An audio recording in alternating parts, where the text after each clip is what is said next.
218, episode 41 Revolusioner Nyata, 4. Piston silinder dipasang di pabrik bergerak liar sementara penggiling menderu. Potongan-potongan cerita yang tidak dicerna muncul dari permukaan seperti sekrup. Itu adalah bukti bahwa pabrik ini bukan produk jadi. Duke sedikit mengernyit ketika dia melihat bagian luar dari pabrik rokok yang tidak stabil. Itu belum pada tingkat yang buruk. Pabrik, semua orang di dunia setan memiliki kisah yang serupa, bahkan jika mereka adalah adipati agung. Tentu saja, kekuatan masing-masing pabrik bervariasi tetapi pabrik Siswitz unik. Itu layak pergi ke dunia bawah. Tinggi badan 40 meter. Pabrik yang menyerupai raksasa didasarkan dari prajurit raksasa dunia bawah. Itu adalah senjata yang nyaris tidak bisa dilihatnya dengan menyuap salah satu hakim dari dunia bawah. Tentu saja, pabrik Duke hanya tiruan dengan output yang lebih rendah dibandingkan dengan prajurit raksasa. Aku tidak bisa puas dengan gelar ini. Pabrik mengeluarkan suara keras seolah-olah untuk mengekspresikan kekecewaan Sang Duke. Bilah penggiling menghantam tanah. Debu memenuhi area itu saat puluhan bangunan sipil runtuh. Sama seperti anak kecil yang memecahkan mainan kerajinan tangan, Sang Duke tanpa henti menghancurkan mereka. Sangat sedikit rasi bintang yang senang dengan kehancuran yang mengasyikkan. Beberapa rasi bintang menunjuk pada warga yang melarikan diri. Ceritanya panjang. Sejarah kompleks industri Siswitz telah terakumulasi selama bertahun-tahun yang tak terhitung jumlahnya. Meski begitu, tidak ada keraguan dalam perilaku Sang Duke. Kuaek. Duke mengambil cerita yang dihembuskan dari penggiling dan pikiran. Ini adalah penawaran untuk melanjutkan dengan cerita yang lebih besar. 400 tahun. Suatu saat ketika sebuah dinasti lahir dan runtuh. Selama waktu itu, Siswitz adalah diktator di sini. Dia pernah mencintai segala sesuatu di kompleks industri ini. Dia kadang-kadang penguasa yang bijak dan terkadang tiran. Dia mencoba mengangkat kebahagiaan warga melalui pemerintahan yang lembut dan dia membantai mereka melalui penindasan dan tirani. Dia senang, sedih atau terkadang tertarik. Lalu suatu hari, Sang Duke hanya memiliki satu emosi yang tersisa. Saya lelah. Setelah melakukan kunjungan lapangan ke Olympus dan dunia bawah, pikirannya menjadi lebih kuat. Kenapa aku harus memakan cerita-cerita ini? Dia tidak pernah melupakan makan malam mewah yang disajikan di meja makan ratu dunia bawah. Seorang master pedang dari dunia lain, seorang bijak agung, pesulap hebat lingkaran ke-9. Siswitz memakan potongan cerita yang dimasak dengan halus dan benar-benar kagum. Ya Tuhan, rasa ini. Dia memiliki ekspresi tanpa jiwa saat dia menikmati selera yang meledak di mulutnya. Aku tahu kau cukup pandai makan. Siswitz tersadar dan memperhatikan bahwa Persepone tidak pernah menyentuh makanan di depannya. Persepone menatap cerita-cerita yang tersebar di piringnya seolah-olah itu adalah makanan yang mengerikan. Siswitz tidak bisa melupakan aib yang dia rasakan saat itu.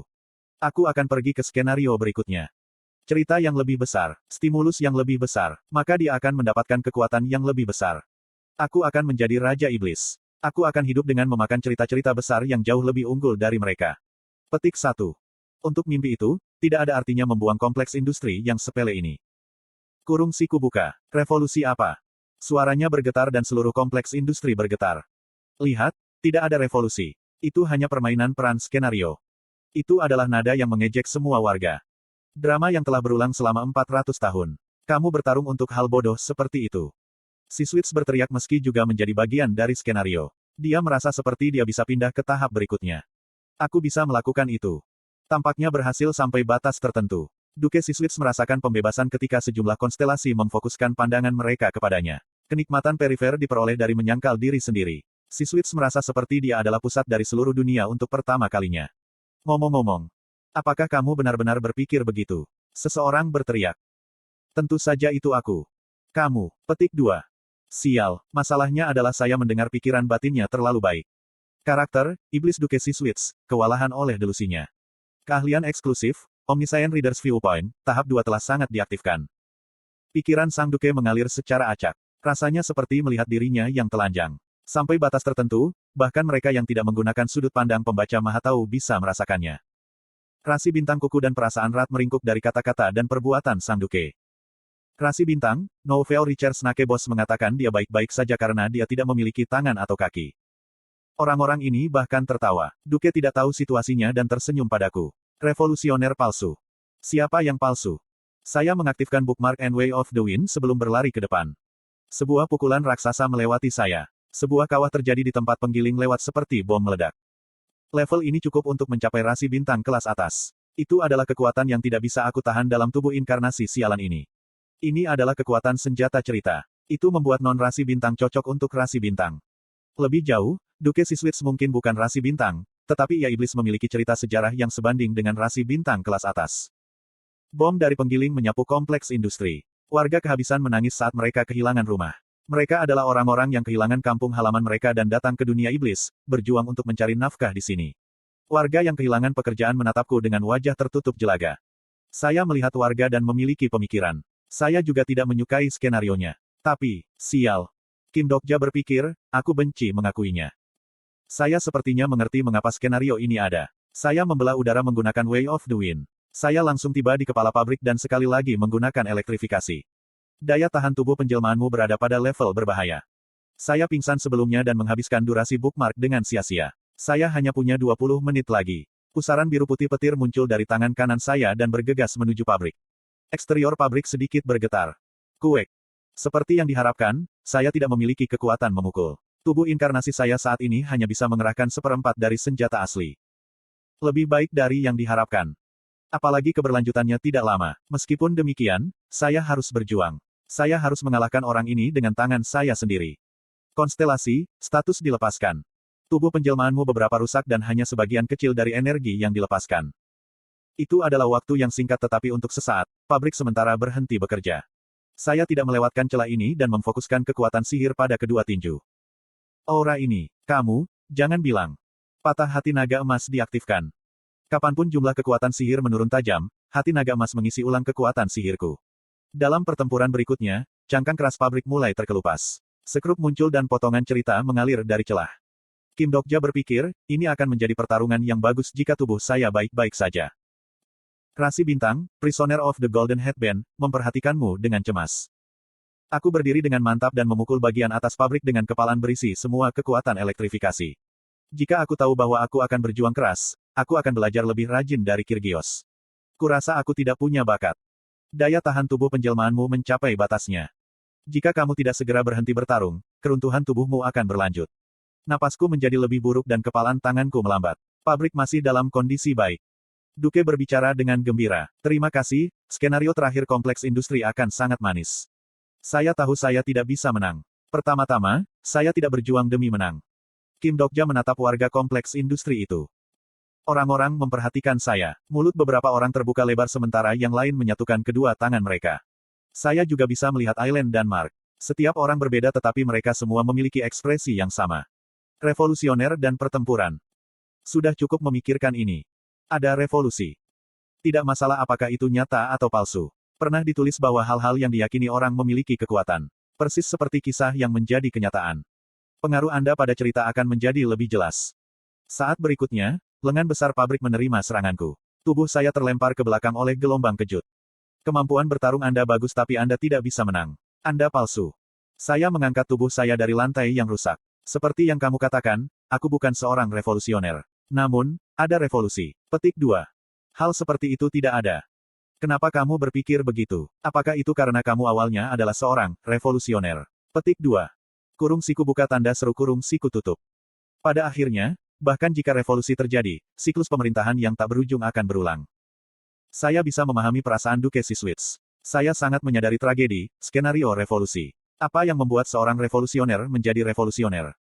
Kamu yang gagal, bukan orang lain. Ada beberapa skenario mengerikan. Ada skenario tragis. Namun, tidak ada skenario yang tidak berarti. Tidak peduli seberapa sampah skenario, orang akhirnya menjalani skenario itu. Mereka bahagia atau sedih. Mereka berjuang melawan hal yang mustahil. Seseorang meninggal sementara orang lain menyelamatkan orang lain. Ini adalah skenario cara bertahan hidup yang saya tahu. Itu sebabnya saya bisa terus membaca Ways of Survival. Tubuh saya menjadi semakin sulit untuk bergerak. Jika saya mengikuti novel asli, saya tidak akan menderita seperti ini. Yo Jong-hyuk punya pemikiran. Jika dia tidak tahu siapa revolusioner itu, dia bisa membunuh mereka semua sampai revolusioner muncul. Pada akhirnya, Yo Jong-hyuk dari regresi ke-111 membuat pilihan yang lebih buruk. Namun, saya tidak ingin melakukan ini. Itu sebabnya saya terus berjuang. Sang adipati sekali lagi menyerang dan pada akhirnya, punggungku menyerempet. Ke arahku tanpa kekuatan, tangan raksasa pabrik datang lagi dan lagi. Ceritamu sangat menggoda. Aku akan memakanmu. Dia adalah orang yang telah pergi ke dunia bawah dan mencicipi kisah-kisah luar biasa. Wajar baginya untuk senang ketika menatapku. Begitu tangan raksasa itu hendak meraih saya, seseorang bergegas ke arah saya dengan semua kekuatan mereka dan berguling memegangi saya. Seorang wanita yang akrab berdiri di tempat debu naik. Apa yang sedang kamu lakukan? Ketua Dewan Sipil, Aileen. Aku berdiri di dinding dengan cemberut. Minggir. Kamu sudah melakukan cukup. Aileen tidak bergerak. Aku melihat ekspresi tekadnya dan sudut hatiku membeku. Tunggu sebentar, pasti revolusioner. Hahaha, di mana kamu bersembunyi? Memproklamirkan diri sebagai revolusioner. Aileen berbalik setelah mendengar suara Duke. Saya menyadari apa yang akan dia lakukan dan buru-buru mengejarnya. Ketika dia berdiri di depan Sang Duke, seseorang berteriak, Sang Revolusioner ada di sini. Itu adalah pertama kalinya saya melihat orang ini. Dia berteriak sambil menunjuk dirinya sendiri. Seseorang telah membuat deklarasi revolusioner. Dia bisa saja menjadi anggota Dewan Sipil atau warga negara yang tersembunyi. Saya tidak tahu nama atau wajah revolusioner. Mereka hanyalah tambahan yang tidak disebutkan dalam Ways of Survival. Apa? Tidak, aku revolusioner. Kali ini suara wanita. Saya tidak tahu wajah-wajah ini. Wanita itu gemetar ketika dia berteriak tetapi namun, dia berdiri tegak. Ini adalah awal ketika suara-suara terdengar dari mana-mana. Seseorang telah membuat deklarasi revolusioner. Seseorang telah membuat deklarasi revolusioner. Aileen dan Mark sama. Bukan hanya warga. Banyak inkarnasi yang bersembunyi di rumah juga berseru. Mereka memegang senjata sambil berteriak dengan cara yang tak tertahankan. Saya revolusioner. Bunuh aku. Fitur warga memegang senjata sangat putus asa. Banyak warga yang dipersenjatai dengan senjata maju menuju pabrik seperti gelombang. Saya sangat senang bahwa saya tersandung. Itu adalah pemandangan yang tidak muncul di Ways of Survival bahwa Yo Jong-hyuk hidup. Kasihan, saya ingin menunjukkan pemandangan ke-111 Yo Jong-hyuk ini. Jika dia melihat ini, dia pasti akan membuat pilihan lain. Saat ini, aku revolusioner Yo Jong-hyuk. Seseorang berteriak. Aku Yo Jong-hyuk. Tidak, aku. Apa, tidak, tunggu sebentar. Aku Yo Jong-hyuk. Apa yang mereka pikirkan? Sekarang orang-orang meneriakkan nama alih-alih revolusioner. Ada Yo Jong-hyuk yang tak terhitung jumlahnya di kompleks industri. Seseorang telah membuat deklarasi Yo Jong-hyuk. Tidak, tunggu. Sistem pencapaian Starstream bingung. Pada waktu bersamaan, seorang pria mengenakan mantel hitam dengan boneka kecil di bahunya tiba di sebuah kompleks industri. Pria itu memandang kompleks industri dan bergumam. Petik 2. Apakah ini lokasi Kim Dokja? Rasi bintang, Hakim Setan Api, mengangguk dengan rona merah samar. TL, Rainbow Turtle.